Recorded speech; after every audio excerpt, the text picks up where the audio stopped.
choosing each other. I don't know which point we're continuing now.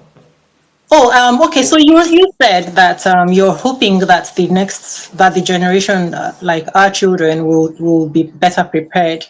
And Yes, yes. And before I get to the next generation, the reason why I made that remark is for many of us, and for the generations before, but many of us, I mean my generation and generations before us, and for the longest part, historically, the marriage contract has been designed, deliberately designed, in such a way that it keeps one gender as more important, more valuable than the other. That's how the marriage contract has been designed over a long period. And so a lot of men, through many periods in history, saw themselves as superior to the women.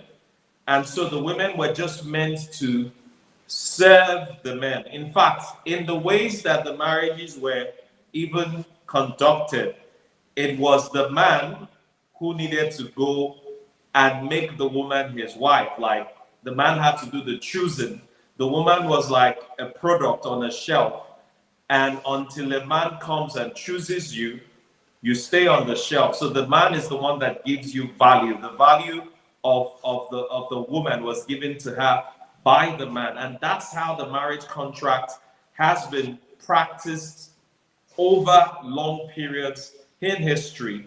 That's why that contract, as it was, is no longer working today, because through, whether we like it or not, the efforts at, awareness about the equality of the genders, the sexes, more women are beginning to understand that they hold the same value as men.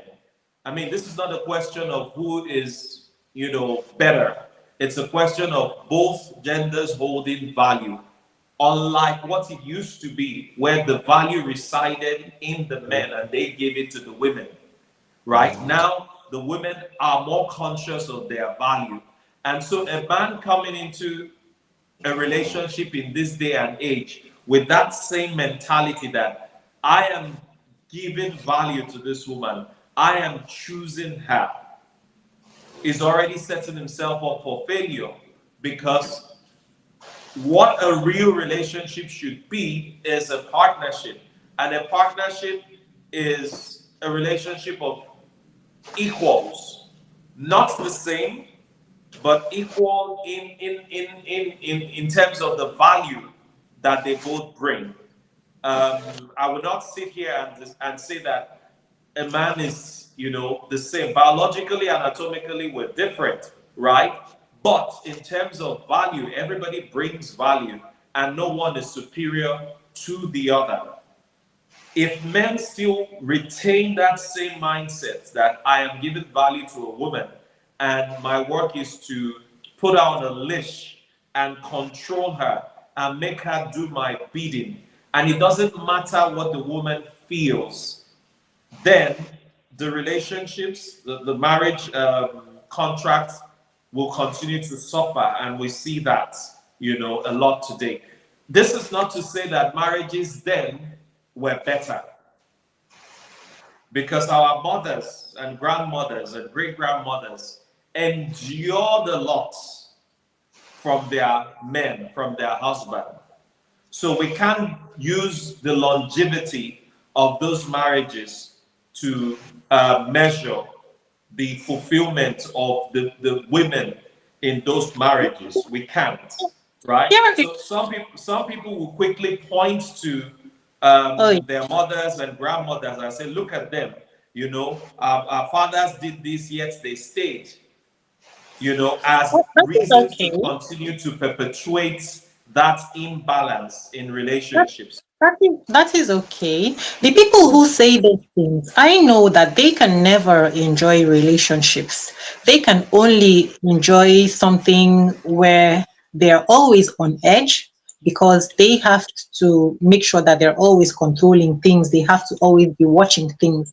When your confidence relies on not being cheated or not being mistreated, you will never have to trust and you will never relax. So you can never relax because you always have to be on guard to make sure that you're getting that respect. And the second thing is when you're dealing with somebody from whom you're expecting that type of relationship, you can never actually enjoy it because you will always have to hold back some parts of you in order to maintain that hierarchy. And when you are holding back parts of you, you are repressing, expressing yourself. When you're repressing, expressing yourself, your sanity is being disturbed every day. You can never have mental wellness.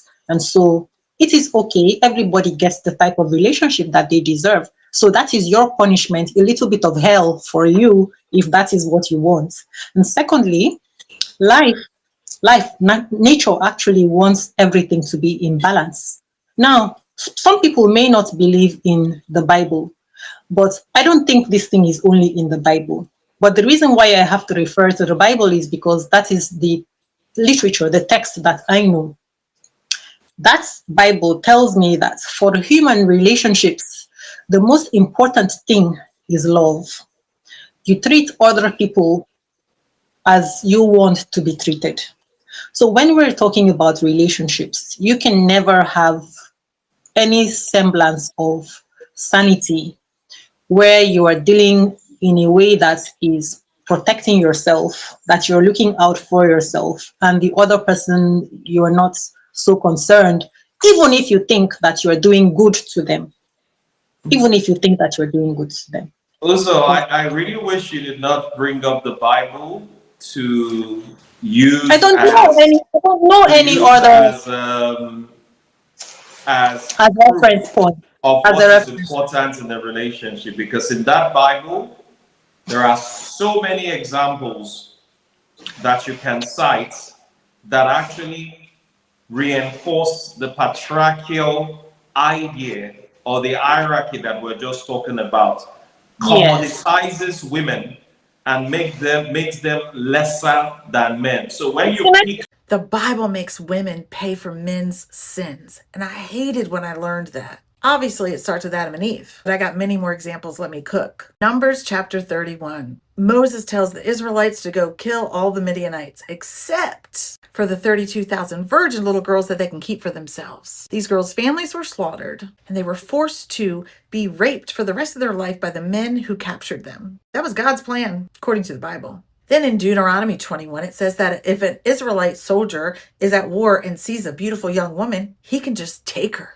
And then he can make her his wife and rape her for the rest of her life. That was God's law. In Deuteronomy 28, Moses tells the Israelites that if they disobey God, God said he's going to curse them. And one of those curses is that when they get engaged to a woman, before he can marry her, she's going to be raped by another man so that he can't get her virginity. Then let's talk about King David. 2 Samuel 12. God tells David through the prophet Nathan that because David sinned, God's going to take all of David's wives and women's and concubines and give them to another man. And that man is going to rape them all publicly. And he does. In chapter 16, Absalom does it in front of all of Israel. In Genesis 19, this big violent mob of men want to rape the angels that came to visit Lot. And he responds by saying, hey, no. Don't rape these angels, these men. Take my 2 virgin daughters instead. Do with them what you want to. He's protecting these 2 men that should be able to protect themselves as angels by sacrificing his daughters. Same thing happens in Judges 19. The mob wants to rape a male guest. They hand over a woman instead. And I can't even say the rest of the story without violating community guidelines. So why are women used as consequences for men's sins? And before you tell me that that was the culture of that time and God couldn't do anything about it, shut it. They have 637 laws in the Old Testament. God changed the way they eat, the clothes they wore, and even introduced circumcision. And if he could change all of that, he could change how they treated women, how they treated slaves. But women are repeatedly treated as possessions, property, taken from other places, given to other men. exchanged, captured, or used to punish men. I don't see the Bible as protecting women. As a biblical scholar, I see women being sacrificed to protect men, kingdoms, tribes, and religious systems. And if you do believe that it was just culture, then why should I assume that any of this book or any of the passages came from a perfect, loving God rather than from ancient men living in a patriarchal world? And I wish more women and men asked this question before they blindly followed a just religion. one part and Can I say say? this part. There are so many other parts that support the idea of women being subordinate But to here men. is the thing. Here is the thing. The Bible, to me, I see a lot of life truths inside the Bible.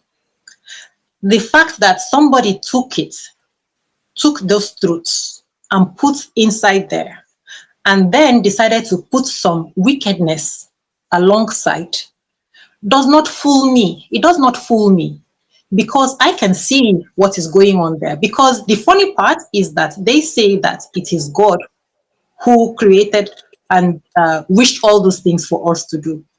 But you have already said that God is not a God of uh, these people and not those people. You say the God belongs to, is a father for everybody, right? So I know that it is impossible that that God can be the person who is saying, do something that is unfair to this group of people. Author of confusion. Exactly. That makes the God the author of confusion. So when I see the confusing part, I just laugh at it. I know that somebody has come up with their nightmares and they put it inside there. I know that part. And it is good that we're having this conversation because it is the opportunity for me to tell people, look, you don't have to be confused. God did not say that. Then they will say, but you cannot say God did not say. I say, but when did God tell you? It is that other person that told you that God said that. That is the way that I see it. Because no father who loves his child will want that child to be living a miserable, hellish life. But You know? also, I know this is off the point. Everything in the Bible, there's no proof that God said it. A man said God said it. Everything, including the things that you call good and what I described as, patriarchal. All of those things were attributed to God, but there's no proof It that doesn't of the matter. Christian. But that's another conversation. Uzo, let's come back to the conversation. We For are on me, the So the issue really is that when you're talking about your wife when you see your wife, that means you have not, what it is now. You have not given any consideration to the way that this woman feels. There is even something. exactly. There is That's my even something point. like, yes, you have not given any so that shows that you do not love this woman because you have given no consideration to the way that she feels. And going back to the woman that I played her the video, she was actually not even in a situation where she could make that decision fully because she was under some pressure. She was actually under some pressure. It's like you take somebody who is off the streets, a homeless girl, or those men who go and bring a girl and they send her to school, and then they feel that they are betrayed when she decides that she's not marrying them. You didn't ever think, did she want this really, really? You cannot claim betrayal like that's the truth. I mean, the person can have been 30 years old and they said yes. But the thing is, the circumstances under which this. So the bottom line is we like to lie to ourselves. You see, because this girl, she was saying in her mind, okay, I know that I don't want to marry this man, but I'm going to marry him anyway and I'm going to make it work.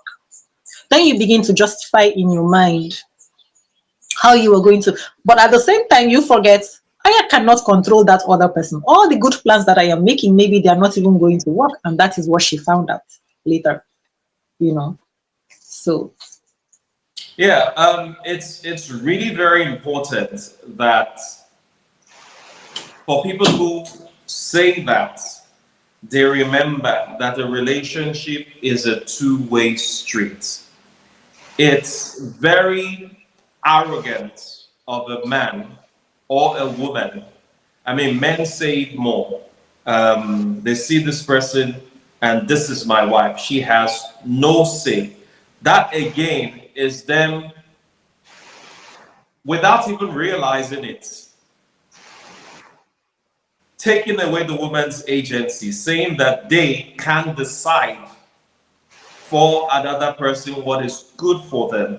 And when you start with this mindset, really, you're setting yourself up for failure because, like you rightly pointed out, this person may be young, inexperienced at the time that the man is coming with this proposition and may say yes. But they will not stay young and inexperienced forever. Eventually, they would grow and they would have a better sense of themselves. When they do, then comes the tension because they no longer see themselves as that woman without agency, that subservient woman.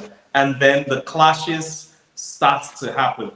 And so for men who are used to thinking like this, they need to understand that a woman is a full human being on her own, not possession to be owned because you have the resources, financial resources, and you can, buy your way or love your way into our hearts and, have her, automatically reciprocate.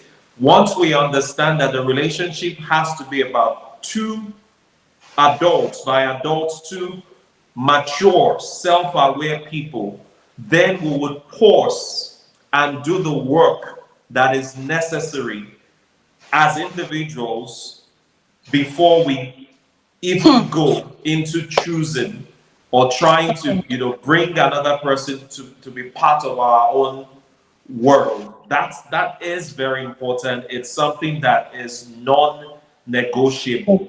You have to understand that the relationship is about two people. If those two people do not come to a point of agreement, if those two people do not choose each other from the beginning and for the life of the relationship, it will never work. Nobody. Let me say this, Uzo. One person can destroy a marriage or a relationship, but one person cannot sustain a relationship. Never. If somebody is not present emotionally or as checked out emotionally, if somebody is not willing to grow, if somebody is not willing to be accountable, is not willing to communicate, there is no amount of loving the person that will compensate for unwillingness to be in a relationship. No amount. You can love all you want, buy all the gifts that you want, do everything right. But if, at least from your own point of view, right, you're doing everything right, if the other person is not in a state where they are willing to receive and reciprocate, all your efforts will be waste. You can't love somebody into loving you back. And if somebody is not, like I said, at a place where they are invested or ready to stay in a relationship, there's no loving that will compensate for their unwillingness.